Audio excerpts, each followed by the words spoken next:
Di dalam segala ucapan syukur kami datang kepadamu sekali lagi ya Allah kami yang hidup. Engkau yang telah mengundang kami dan menghantarkan kami datang ke tempat ini. Beribadah di hadapanmu Allah kami yang kudus, disucikan untuk memuji memuliakan namamu dan menerima rahmat anugerahmu.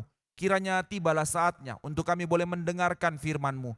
Tuhan bersabdalah, berbicaralah kepada kami. Kami minta kuduskan hamba-Mu untuk menyatakan isi hati-Mu. Gembalakan kami, bentuk kami, koreksi kami dengan kebenaran firman-Mu. Buka hati pikiran setiap kami menjadi orang-orang yang terus mau bertumbuh dan belajar. Menjadi orang-orang yang terus menghidupi kebenaran. Menjadi saksi Tuhan di tengah zaman ini. Di dalam seluruh langkah kami diterangi oleh firman. Berbicaralah kepada kami mohon anugerah-Mu menyertai kami dalam menit-menit pemberitaan firman Tuhan pada pagi hari ini. Dalam nama Tuhan Yesus kami berdoa.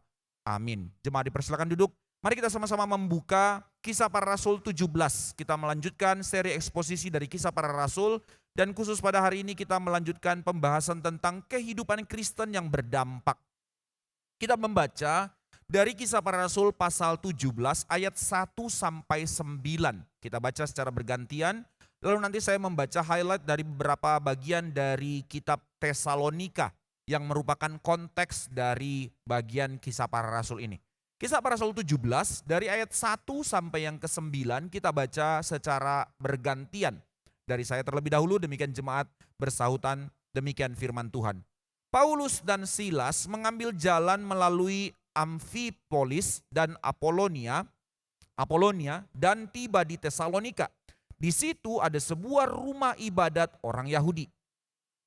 Ia menerangkannya kepada mereka dan menunjukkannya, membuktikannya bahwa Mesias harus menderita dan bangkit dari antara orang mati. Lalu ia berkata, inilah Mesias, yaitu Yesus yang kuberitakan kepadamu.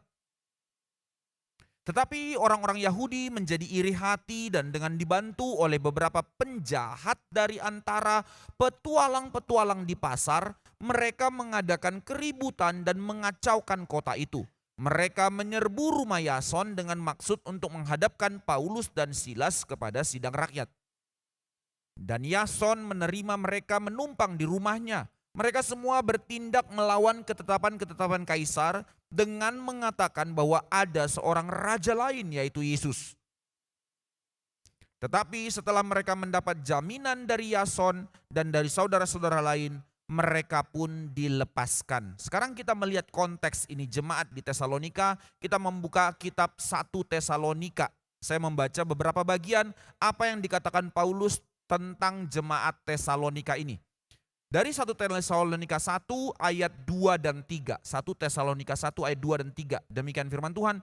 Kami selalu mengucap syukur kepada Allah karena kamu, jemaat Tesalonika. Kamu semua. Dan menyebut kamu dalam doa kami. Sebab kami selalu mengingat pekerjaan imanmu, usaha kasihmu, dan ketekunan pengharapanmu kepada Tuhan kita Yesus Kristus di hadapan Allah dan Bapa kita. Lalu ayat 6-9. Dan kamu telah menjadi penurut kami dan penurut Tuhan. Dalam penindasan yang berat kamu telah menerima firman itu dengan sukacita yang dikerjakan oleh Roh Kudus. Sehingga kamu telah menjadi teladan untuk semua orang yang percaya di wilayah Makedonia dan Akhaya. Karena dari antara kamu firman Tuhan bergema bukan hanya di Makedonia dan Akhaya saja, tetapi di semua tempat telah tersiar kabar tentang imanmu kepada Allah. Sehingga kami tidak usah mengatakan apa-apa tentang hal itu. Sebab mereka, orang-orang yang menyaksikan itu sendiri bercerita tentang kami, bagaimana kamu sambut dan bagaimana kamu berbalik dari berhala kepada Allah untuk melayani Allah yang hidup dan yang benar. Sekarang lihat sedikit pasal 2 ayat 17-20. Apa yang terjadi di dalam pelayanan Paulus kepada mereka. Tetapi kami, saudara-saudara, yang seketika terpisah dari kamu, jauh di mata tetapi tidak jauh di hati. Sungguh-sungguh dengan rindu yang besar telah berusaha untuk datang menjenguk kamu. Sebab kami telah berniat untuk datang kepada kamu. Aku Paulus malahan lebih dari sekali mencoba untuk datang, tetapi iblis telah mencegah kami. Sebab siapakah pengharapan kami atau sukacita kami atau mahkota kemegahan kami di hadapan Yesus Tuhan kita pada waktu kedatangannya kalau bukan kamu? Sungguh Kamulah kemuliaan kami dan sukacita kami. Sampai sebegitunya isi hati Paulus terhadap jemaat di Tesalonika. Kita akan melihat hal ini di dalam pengertian apa kita membicarakan ini dalam tema kehidupan Kristen yang berdampak. Saudara, sebelum kita melihat dalam konteks ini, saya membawa kita kepada konsep tentang film. Dahulu saya pernah memberikan ilustrasi tentang film. Kehidupan kita ini kan seperti sebuah film kan ya. Kita lihat film, kita nonton film. Demikian juga kita sebagai sebuah film yang ditonton oleh orang lain maupun juga orang lain kita tonton sebagai sebuah film. Kita menyaksikan kehidupan orang lain dan orang lain menyaksikan kehidupan kita. Maka di dalam bioskop kalau kita pergi nonton, ada film-film yang bagus, ada film-film yang sampah. Tidak peduli aktornya besar, misalnya saya sangat suka dengan Mel Gibson, aktor yang sangat besar, tapi tidak sedikit juga film yang dia lakonkan tetapi kualitas filmnya sampah. Begitu kan ya, sayang sekali. Di dalam sebuah film itu menjadi satu hal yang sangat mempengaruhi. Karena apa? Ada film-film yang mampu menginspirasi banyak orang, bahkan berdampak bagi kehidupan seseorang. Dari sebuah film, dari tragedinya, dari emosinya dan segala macamnya. Ambil contoh film yang lucu sekali masa kanak-kanak. Anak-anak sekarang gak ngerti ya, era-era tahun 70 sama 80 tahu ini. Dulu anak-anak kan bioskop sangat terbatas, jadi adanya layar tancap. Sama-sama dari sekolah dikumpulkan nonton Ratapan Anak Tiri. Pernah ada yang tahu ya? Oh, sebagian tahu, sebagian apa, ya sudah enggak apa-apa, enggak harus tahu. Wah, sama-sama nonton, pulang anak-anak dipengaruhi. Wah, mengerikan ya ternyata ya, dan segala macam. Menginspirasi dia, mempengaruhi dia, berdampak dia bagi penontonnya. Maka semua itu terjadi bukan semata-mata karena aktornya kan ya. Tapi kita tahu ya tentu aktornya penting. Tapi yang terpenting di balik seorang aktor adalah itu ditentukan dari siapa sutradaranya. Bagaimana dia merajut dan mengatur alur film itu, memunculkan karakter dan emosi dari cerita itu. Nah, ini yang namanya film. Maka di dalam kalimat yang tadi saya katakan, hidup kita juga seperti sebuah film. Mari kita merenungkan Bapak Ibu sekalian, saudara-saudara sekalian. Pertanyaan yang sama dengan hidup kita yang kita tanyakan sekarang, film seperti apa yang kita tampilkan untuk ditonton dunia melalui kehidupan kita. Dan hal yang juga penting, melalui kehidupan kita yang kita pertontonkan kepada orang. Mari jujur tanya, sebenarnya selama ini film hidupmu berjalan, siapa sutradaranya? Wah, ini pertanyaan serius, walaupun sepertinya hanya sebagai sebuah ilustrasi, tapi menjadi pertanyaan penting. Maka mari kita bertanya dari sebuah kehidupan yang kita tunjukkan, kita pertontonkan kepada dunia. Kehidupan yang berdampakkah yang kita berikan? Apakah segala film yang kita munculkan di tengah-tengah segala realitas, di tengah keluarga, masyarakat, gereja dan segala macam. Hidup kita ini berdampak enggak? Hidup kita ini berdampak atau tidak? Ini menjadi pertanyaan penting. Bukan harus kita menghasilkan sesuatu yang besar dulu, bukan kita menjadi orang teramat penting dulu baru kehidupan kita berdampak. Bukan itu. Bahkan kalau kita lihat film-film, ada film-film yang hanya tentang keluarga begitu ya, tapi berdampak. Enggak menghasilkan apa-apa kok. Tapi itulah sebuah film. Ambil contoh untuk anak-anak era 90 atau awal 2000.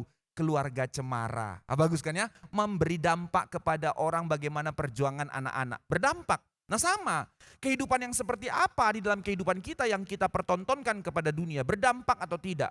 Sangka kita baru bisa berdampak kalau kita bisa menghasilkan satu perkara besar terlebih dahulu atau kita menjadi orang penting terlebih dahulu. Tetapi tidak, saudara sekalian, tidak. Dari kehidupan yang menghidupi kebenaranlah menjadi kehidupan yang berdampak sebenarnya. Dari kehidupan yang memancarkan kebenaranlah menjadi kehidupan yang berpengaruh bagi orang lain. Ini sebenarnya setting yang Tuhan mau pimpin untuk kita jalani. Inilah sebenarnya yang sang sutradara ingin jalankan dalam kehidupan kita. Ketika dia memberikan kita nafas hidup, ketika dia menebus kita di dalam penebusan Kristus, dan ketika Roh Kudus dimateraikan dalam hati kita, itu seperti saat seorang sutradara mengatakan, kamera, action. Movie itu dimulai, saudara. Tapi persoalannya, kita baca naskahnya enggak? Kita taati apa yang dilakukan oleh sang sutradara enggak? Atau, oke, aku tahu ya dia sutradara dan segala macam. Tapi lebih penting improvisasiku kan ya. Nah ini, boleh saja di dalam film-film juga banyak hal-hal yang improvisasi dari seorang aktor. Tapi lebih banyak improvisasinya daripada apa yang dihafal teksnya. Sutradara juga bilang cut, tempeleng, sudah pecat, ganti aktor baru, begitu kan ya. Ini orang nggak mau baca teks, alur semua kacau-kacauan yang nggak jadi filmnya. Nah sama saudara-saudara sekalian di dalam kehidupan kita. Mengapa seringkali kehidupan kita menjadi kehidupan yang tidak berdampak? Karena sesungguh-sungguhnya kita tidak mau baca teksnya. Karena sesungguh-sungguhnya kita kurang mau untuk dipimpin oleh sang sutradara. Karena sangka kita adalah sutradara dalam kehidupan kita. Maka menjadi pertanyaan untuk kita renungkan sama-sama di dalam perenungan kita hari ini.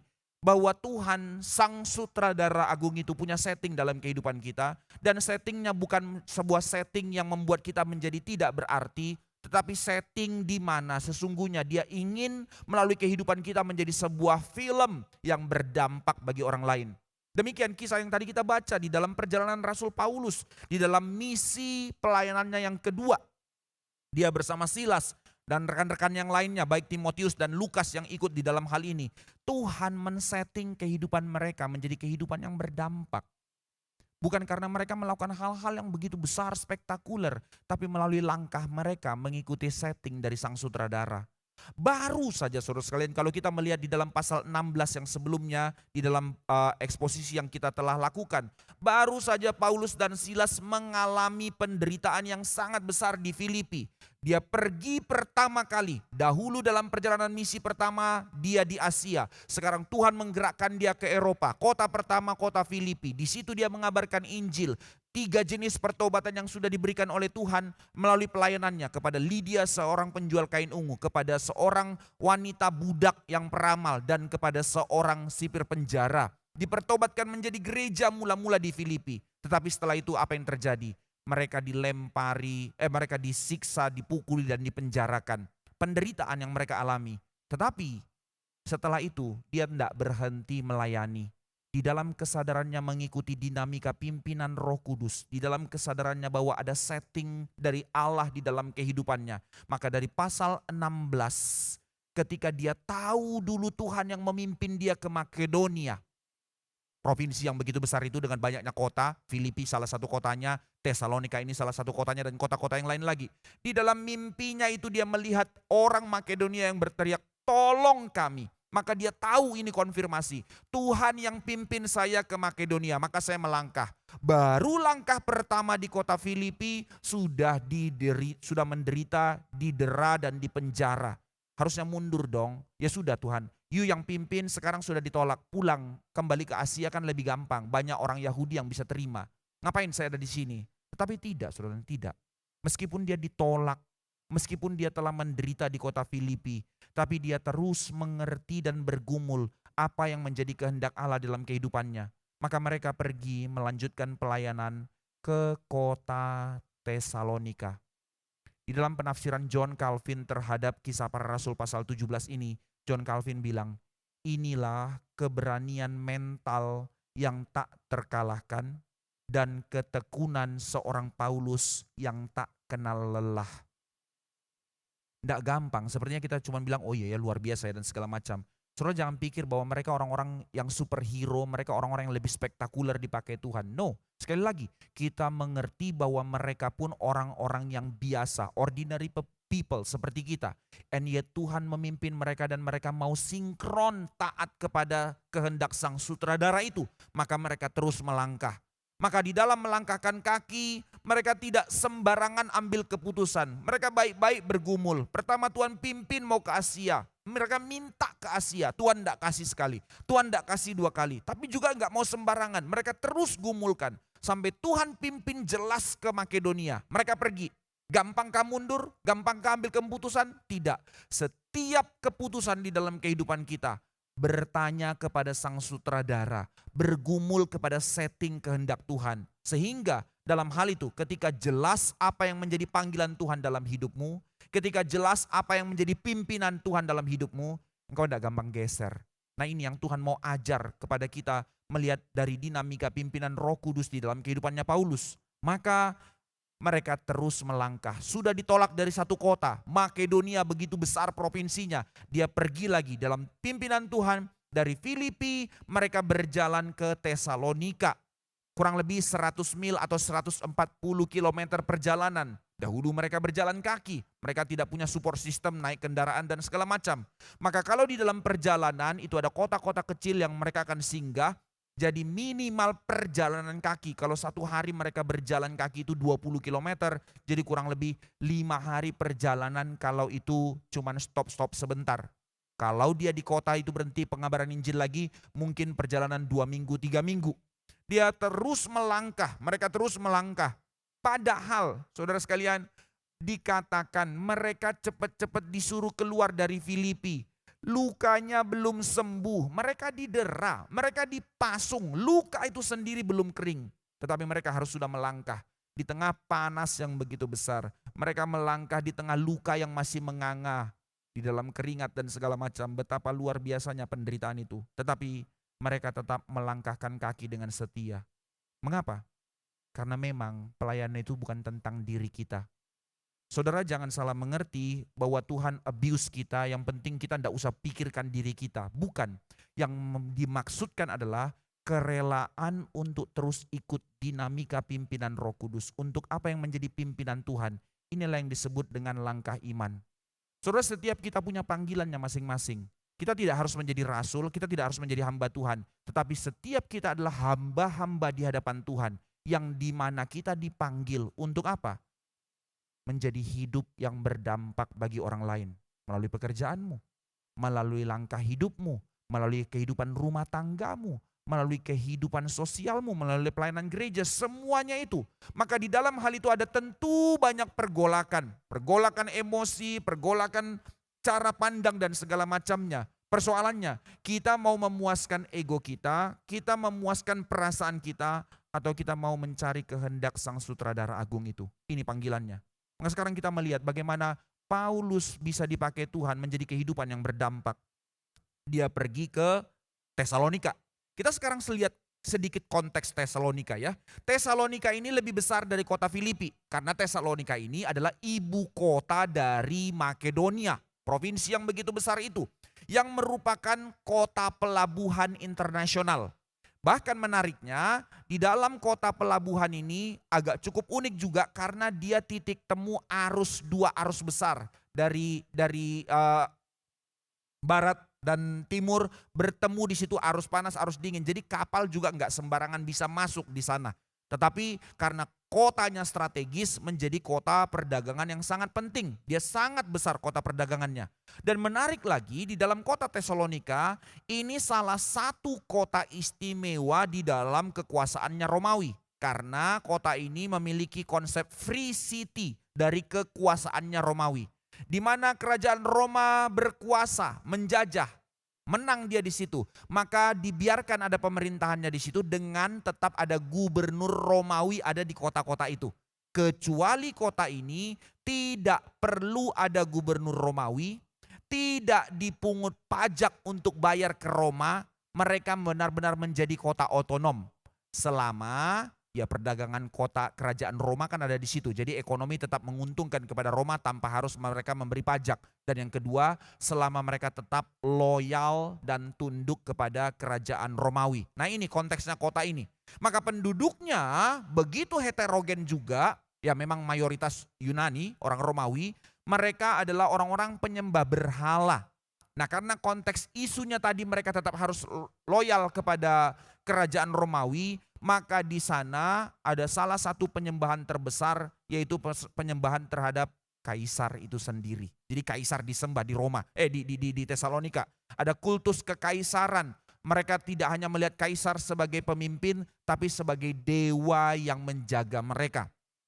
Itu sebab kota ini menjadi kota yang begitu besar, kota yang begitu penting, tetapi juga dahulu kurang lebih 40 tahun sebelum Kristus datang, kota ini punya ketegangan dengan kerajaan Roma. Dulu mereka punya pemerintahannya sendiri, lalu bentur dengan kerajaan Roma, dan di tengah-tengah perselisihan kerajaan Roma itu banyak sekali tragedinya, mau jadi kaisar dan segala macam, terlalu banyak rencana kudeta dan segala macamnya. Maka kota ini salah satu yang dianggap menjadi kudeta terhadap kerajaan Roma. Maka begitu sensitif isu di kota ini tentang raja, kalau ada raja lain, tentang isu pemberontakan, tentang isu huru-hara. Sangat sensitif di kota ini, jangan sampai ada hal-hal yang demikian. Makanya nanti kita melihat di dalam konteks itu, apa agendanya orang Yahudi untuk menghancurkan Paulus. Ya udah, pakai agenda ini. Raja yang lain, munculkan huru-hara dan pemberontakan. Kembali ke dalam hal ini.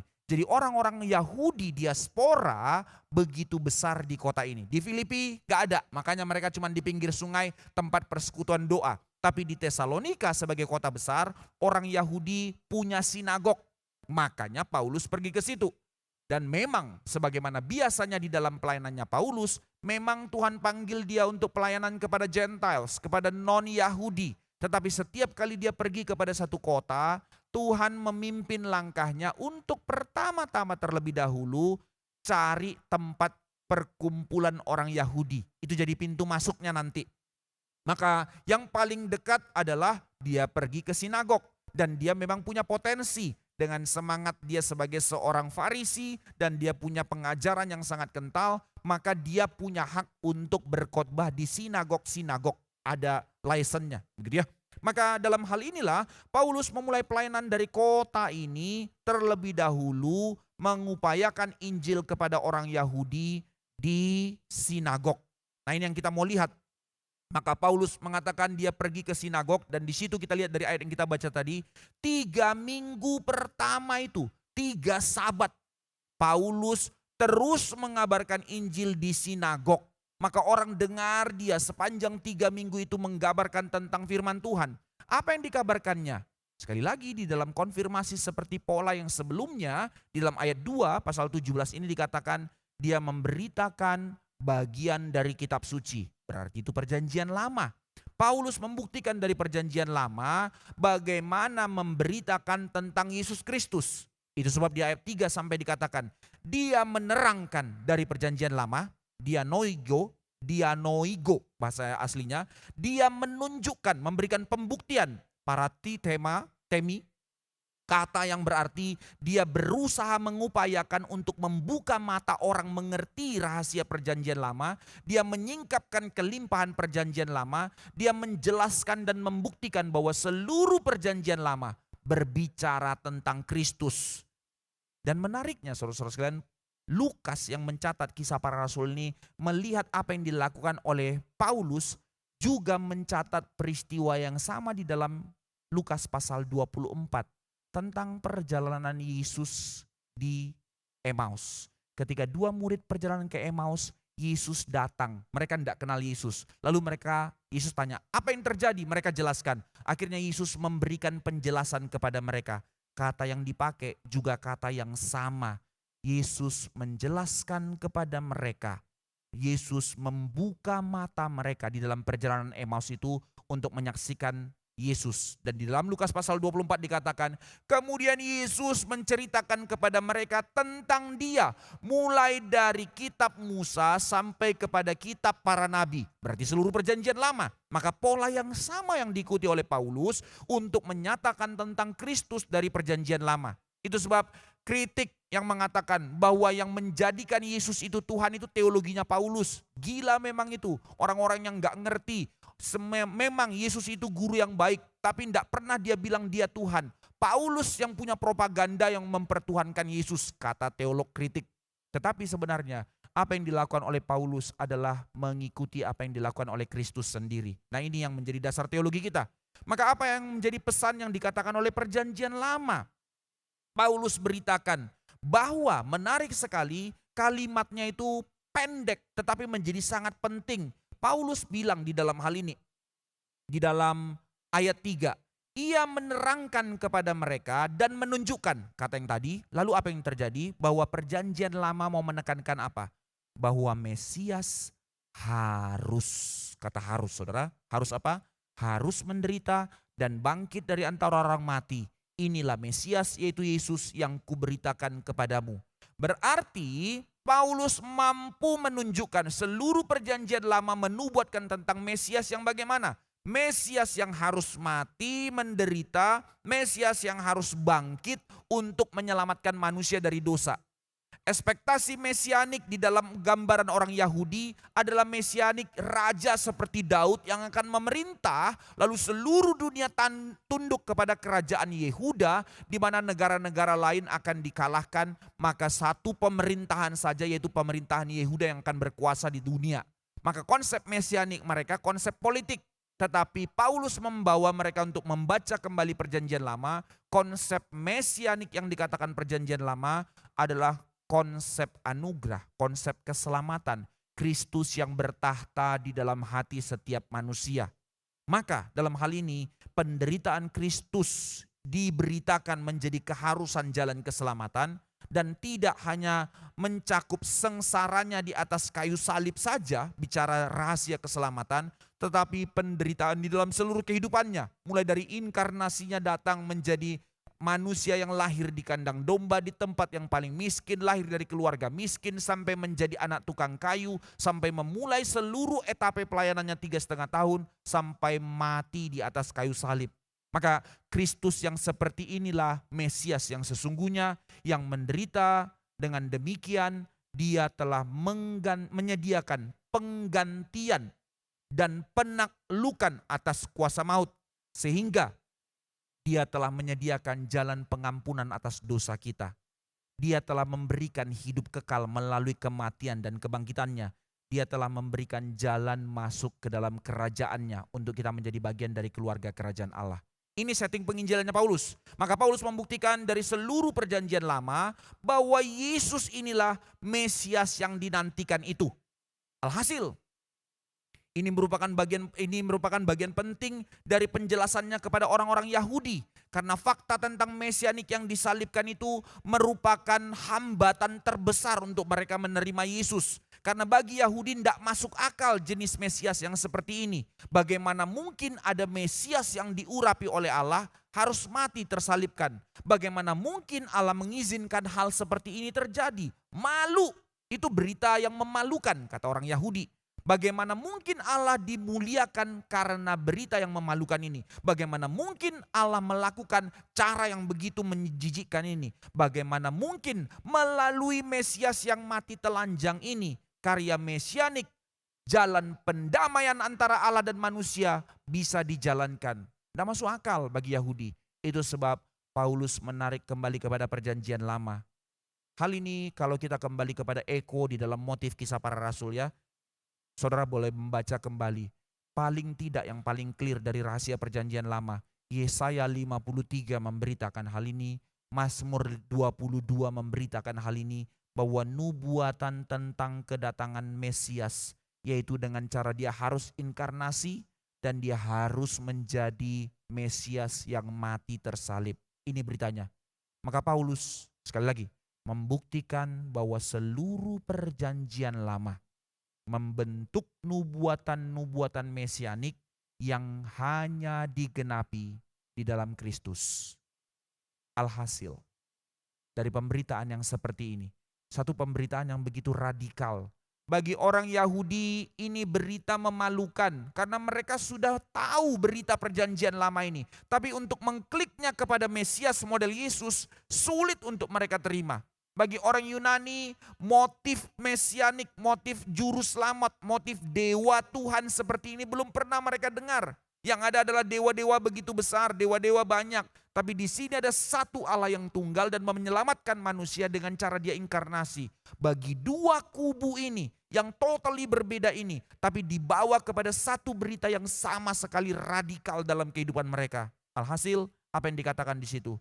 Terbentuklah jemaat mula-mula di Tesalonika. Siapa itu?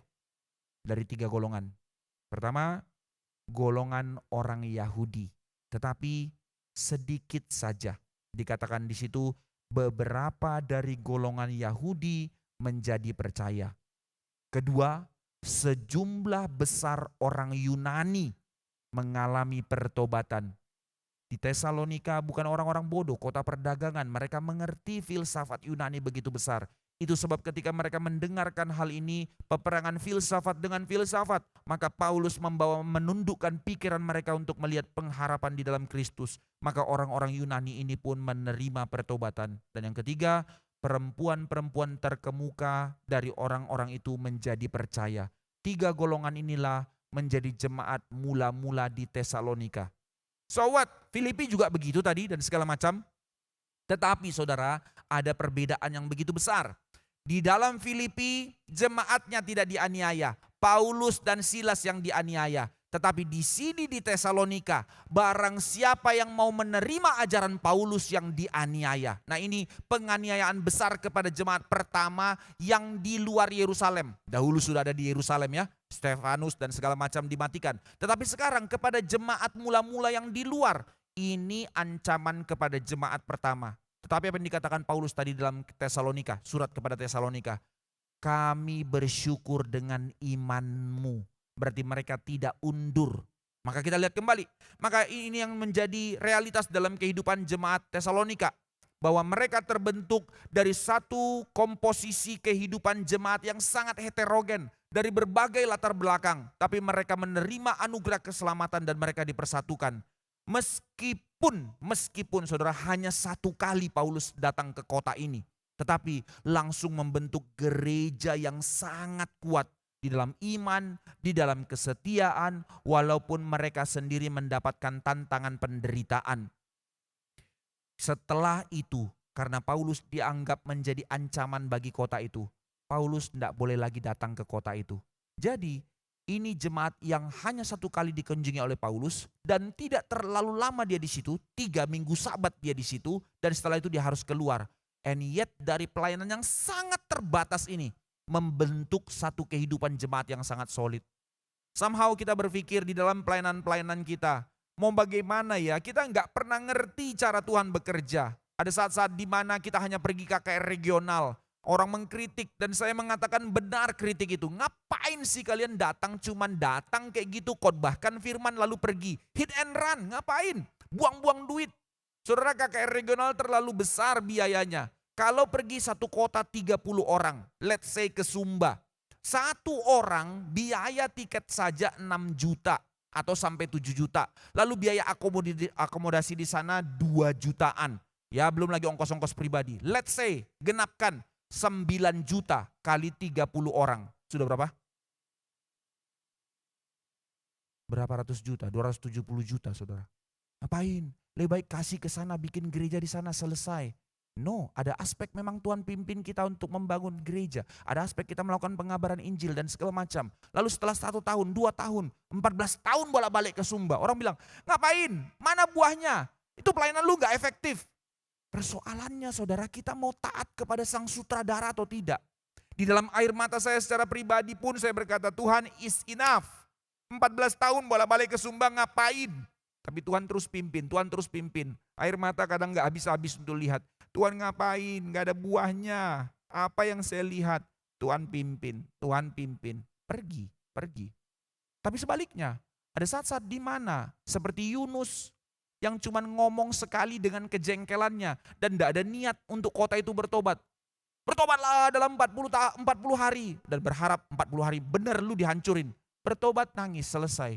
Paulus yang cuma 3 minggu datang ke kota Tesalonika. Ini terbentuk satu jemaat yang begitu solid dan mencintai Tuhan. How?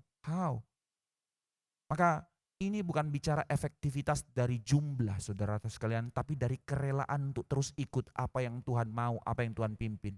Sebagaimana sebaliknya, Yesaya seumur hidup melayani Tuhan puluhan tahun menjadi nabi yang berteriak-teriak. Yeskel berteriak-teriak, hasil apa? Pembuangan, gak ada yang bertobat. Tetapi Tuhan memimpin mereka menjadi nabi yang begitu besar. Yesaya dalam pelayanan yang sepertinya gagal, tidak ada buah. Tapi dari tulisannya menubuatkan tentang kedatangan Mesias yang begitu clear. Nah, inilah cara Tuhan bekerja untuk menyatakan bagaimana kehidupan kita menjadi kehidupan yang berdampak. Somehow di dalam setiap langkah kita bergumul, tidak tahu bagaimana. Tapi Tuhan sudah pimpin jelas di situ. Ada tantangan seperti pengen mundur. Tapi ketika Tuhan menggerakkan, maju. Ini bukan berdasarkan untung rugi kita, berdasarkan kepentingan kita, tapi berdasarkan kerelaan mengikuti dinamika pimpinan Roh Kudus. Maka baru saja saudara sekalian gereja itu lahir. Gereja itu baru saja berdiri. Tetapi Paulus harus sudah meninggalkan mereka. Tetapi di dalam relasi yang begitu dalam, Paulus merasakan hangatnya kota itu, bagaimana mereka menjamu Paulus. Dikatakan Yason menerima di rumahnya dan menjadikan rumah Yason tempat persekutuan perkumpulan untuk mengajar orang. Dan Paulus mengajar di situ. Ke sinagog cuman hari Sabat 3 kali, selebihnya setiap hari mana? Di rumahnya Yason. Maka itu yang membuat Paulus melihat hati mereka begitu mencintai Tuhan. Tetapi setelah Paulus harus pergi dari situ, mau coba pergi datang ke sana, tidak bisa datang karena kan dihalang-halangi.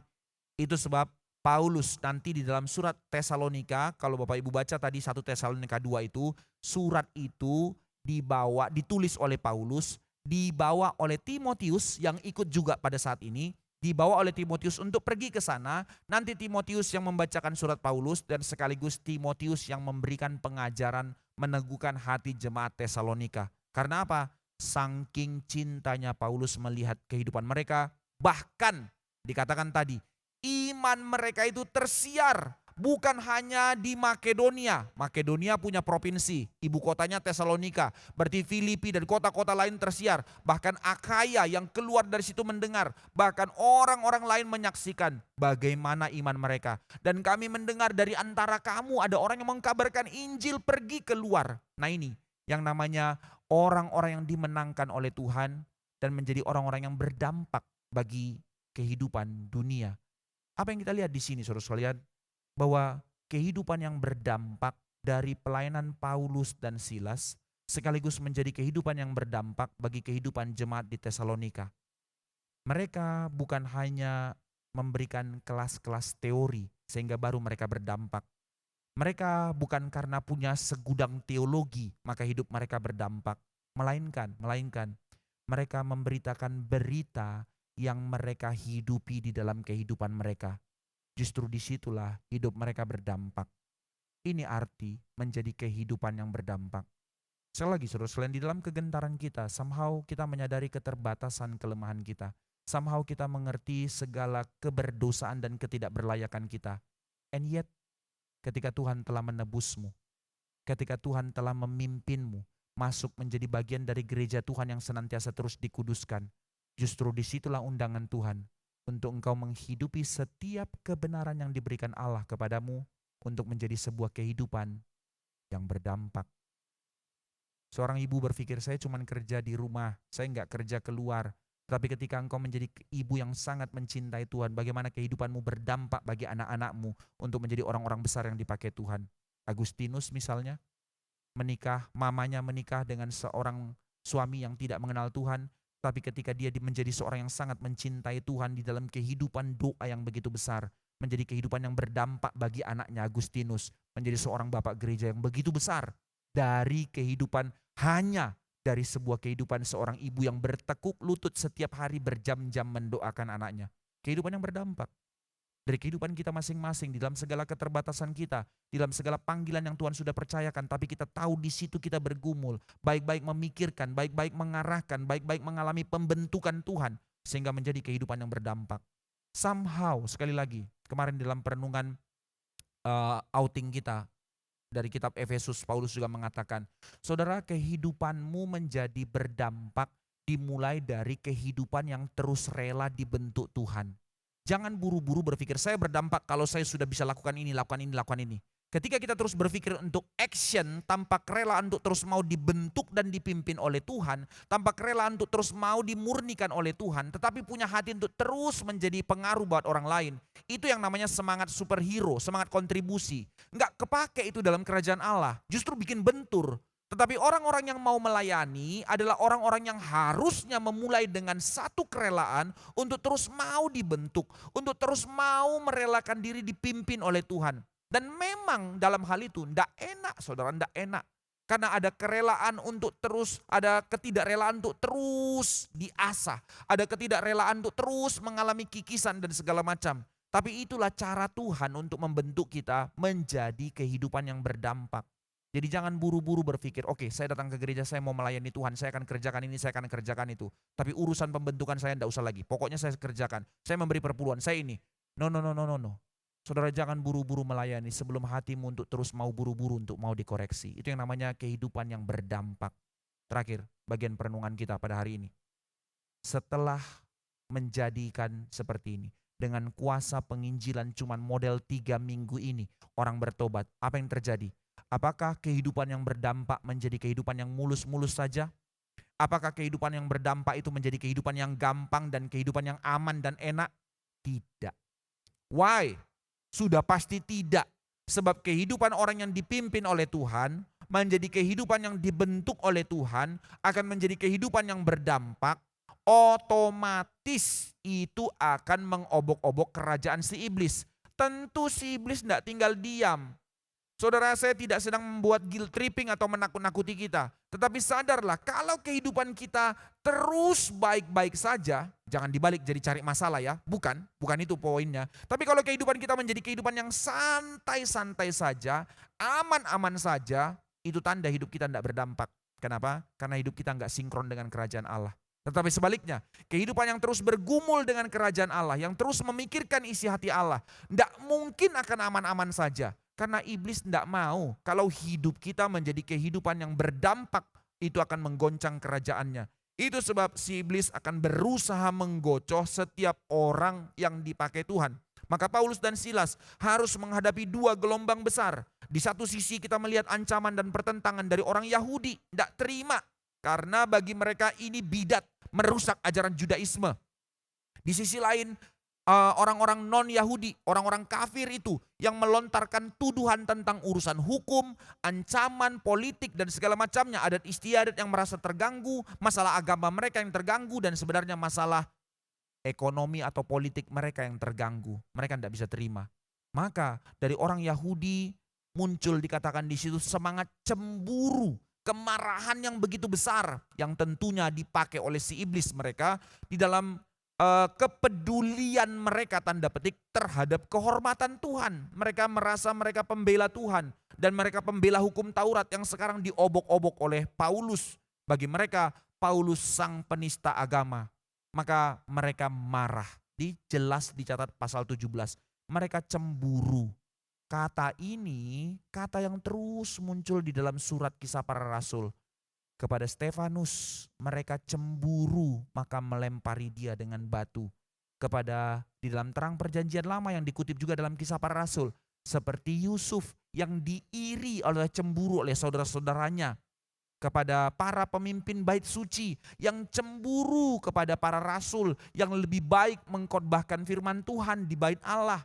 Dan kepada para pemimpin sinagog yang cemburu kepada para rasul, kepada Paulus yang memberitakan firman lebih baik daripada mereka. Alhasil mereka-mereka ini, para FPY ini, from pembela Yahweh. Karena mereka merasa mereka yang paling dekat dengan Tuhan. Justru mereka yang marah, tetapi yang sangat ironis adalah mereka menggunakan cara yang sangat kotor untuk menyingkirkan Paulus dan Silas. Mereka yang mengatakan dekat dengan Tuhan, taat dengan Taurat Tuhan, cinta firman Tuhan, menjaga perjanjian lama di dalam kesetiaannya. Tapi apa yang mereka lakukan? Dikatakan di situ mereka memakai para penjahat untuk memprovokasi. Sangat ironis saudara sekalian, para pemimpin agama yang membentuk dan mengumpulkan massa memulai kerusuhan di sebuah kota, tetapi kemudian menuduhkan para misionaris yang membuat keonaran. Mereka sengaja bikin huru-hara, seolah-olah ini dampak dari pengajarannya Paulus. Lalu mereka mau tangkap Paulus, tapi tidak ada Paulus. Maka Yason yang ditangkap, mereka bilang, lihat huru-hara terjadi. Karena apa? Karena orang ini memberitakan satu berita yang melawan perintah kaisar. Nah ini, mereka lakukan cara kotor dengan orang-orang yang kotor untuk katanya membela Tuhan. Orang-orang macam apa seperti ini? Inilah kehidupan yang berdampak merusak orang. Tetapi dalam hal ini ketika mereka tidak menemukan Paulus, akhirnya apa? Tuduhan itu ditimpakan kepada Yason. Tuduhan di hadapan para pejabat kota muncul dalam 2 bagian tuduhan. Pertama dikatakan mereka pengacau seluruh dunia. Konteks kata seluruh dunia karena saat itu seluruh dunia di bawah kerajaan Romawi kan ya. Jadi yang mereka mau bilang adalah dengan orang-orang ini dibiarkan mereka akan mengacaukan kerajaan Romawi. Maka Rasul Paulus dan kawan-kawan dikatakan sebagai orang-orang yang mau membalikkan kekaisaran Roma. Dan tuduhan kedua yang dikatakan di situ di dalam ayat 7 juga berkaitan dengan penghasutan terhadap kaisar.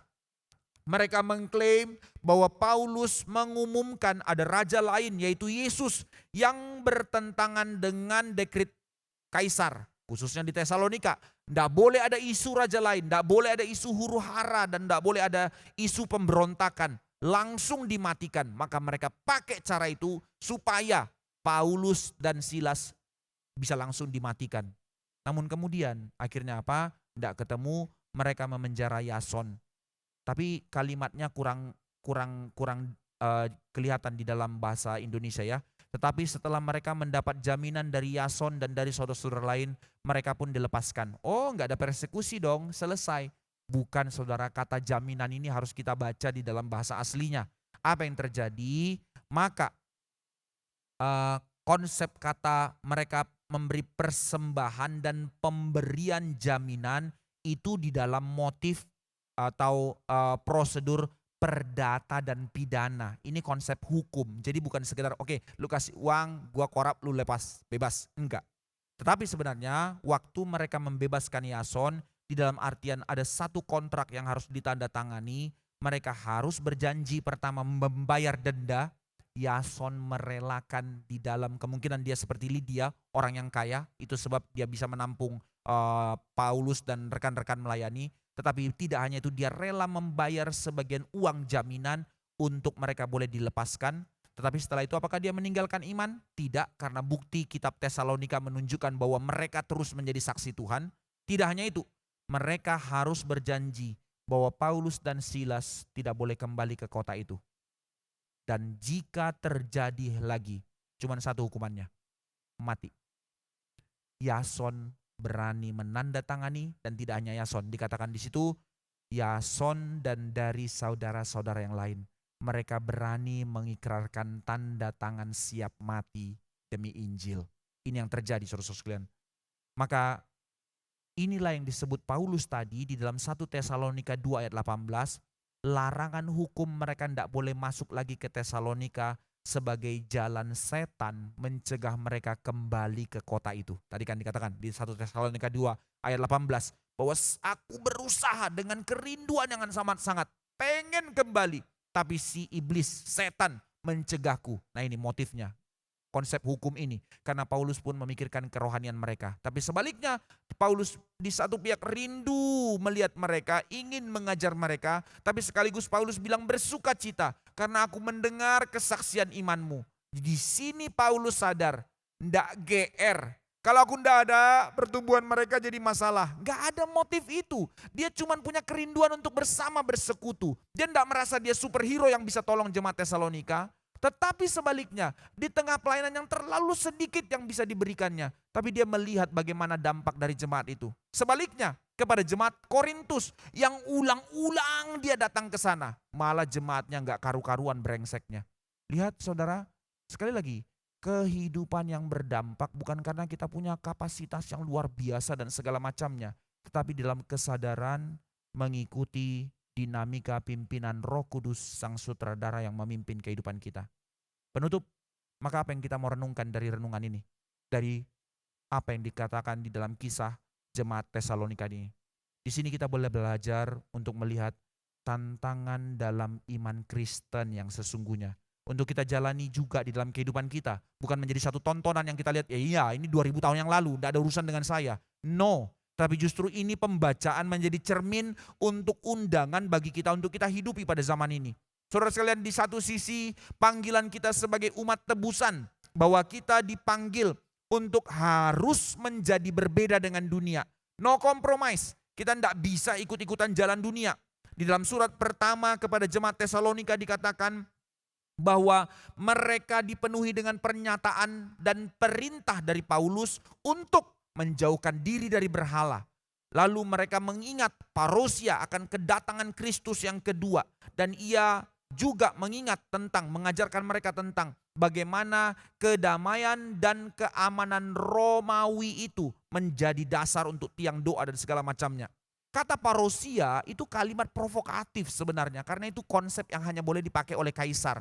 Tetapi Paulus menggantikan, bukan dia, tapi kaisar yang sesungguhnya, Kristus akan datang kembali. Nah, ini yang membuat jemaat Tesalonika itu berdiri tegak untuk berbeda dengan dunia. Tapi di sisi lain, kita juga diutus di tengah dunia, mendoakan dan pemerintah kota di mana kita tinggal. Dan kita dipanggil untuk mengusahakan kesejahteraan kota di mana kita tinggal. Maka di sini seolah-olah seperti muncul motif ambigu, saudara sekalian. Ambigu dalam hal apa? Seolah-olah. Di satu sisi sebagai orang Kristen kita dipanggil untuk menjadi warga negara yang teliti dan taat hukum. Kita tidak boleh menjadi orang-orang yang memunculkan revolusi untuk menunggang-balikan pemerintahan. Ini panggilan kita. Tapi di sisi lain, kedudukan Yesus sebagai raja yang memimpin hidup kita memiliki implikasi politik yang tidak terelakkan. Yaitu sebagai umat Allah kita harus menolak memberikan penghormatan tertinggi kepada pemerintah dunia, kepada penguasa dunia, kepada ideologi dunia. Maka kita harus menundukkan diri kita hanya kepada Kristus. Jadi ambigu, jadi yang mana? Katanya memikirkan pemerintahan negara, menghormati negara. Tapi katanya sebagai orang Kristen kita hanya tunduk kepada Kristus. Sekali lagi saudara sekalian, justru inilah panggilan kita. Double citizen. Kewarganegaraan ganda. Di satu pihak kita diciptakan Tuhan dan kita ada di tengah-tengah Indonesia sebagai warga negara Indonesia. Tapi di satu sisi lagi kita sebagai umat tebusan, kita adalah warga keluarga kerajaan Allah. Bukan berarti karena double citizen, maka pertama kita menjadi semangat kompromi. Artinya ya sudahlah, cincailah, untuk daging kita ikut dunia, tapi untuk hati kita ikut Tuhan. Itu jemaat Korintus. No, bukan itu. Tetapi juga bukan semangat mengasingkan diri. Ya sudah, karena Tuhan pimpin kita untuk menjadi cinta Tuhan jauh dari dunia. Seperti kaum Emis yang tidak peduli dengan yang lain, tidak mau dengan yang lain. Bukan, melainkan apa yang menjadi undangannya? Kehidupan yang dikuduskan untuk diutus ke tengah dunia. Inilah yang disebut sebenarnya arti dari kehidupan yang berdampak. Sekali lagi saudara sekalian, bagaimana hidupmu berdampak di tengah-tengah dunia? Ketika engkau tahu Kristus menebusmu, engkau diundang untuk hidup kudus, tetapi bukan menjadi hidup kudus yang anti terhadap dunia, tetapi kehidupan yang dikuduskan untuk diutus ke tengah-tengah dunia. Melalui cara Tuhan membentukmu, melalui setiap porsi yang Tuhan percayakan kepadamu, melalui setiap kerinduanmu untuk terus dibentuk Tuhan, itu yang namanya proses pengudusan. Dan disitulah engkau menjadi dampak bagi dunia. Bukan karena sesuatu spektakuler, tapi melalui seluruh perubahan hidup yang dipimpin oleh Roh Kudus. Itu akan terpancar melalui kehidupanmu. Maka hidup dalam dinamika pimpinan Roh Kudus, senantiasa bertumbuh dalam kebenaran, bertumbuh terus meminta kasih memenuhi kita, kekudusan memenuhi kita, berjalan dalam terang firman Tuhan untuk menjadi saksi Tuhan, kerelaan untuk terus mau dipakai Tuhan, kerelaan terus untuk memberi diri bagi bagian dari gereja Tuhan dan menjadi bagian dari gereja yang diutus keluar. Ini panggilan kita. Maka sekali lagi saudara-saudara sekalian, bukalah hatimu untuk terus dipimpin oleh Roh Kudus. Buka hatimu untuk terus mau dikuduskan oleh Tuhan. Di saat itulah engkau akan menjadi kehidupan yang berdampak bagi pasanganmu, bagi keluargamu, bagi lingkunganmu, bagi pekerjaanmu, bagi dunia. Kiranya Tuhan memberkati kita. Selamat melayani Tuhan. Dan setialah di dalam terus mau merelakan Tuhan membentuk dan memimpinmu. Sehingga dari situlah Tuhan memakaimu. Mari kita berdoa.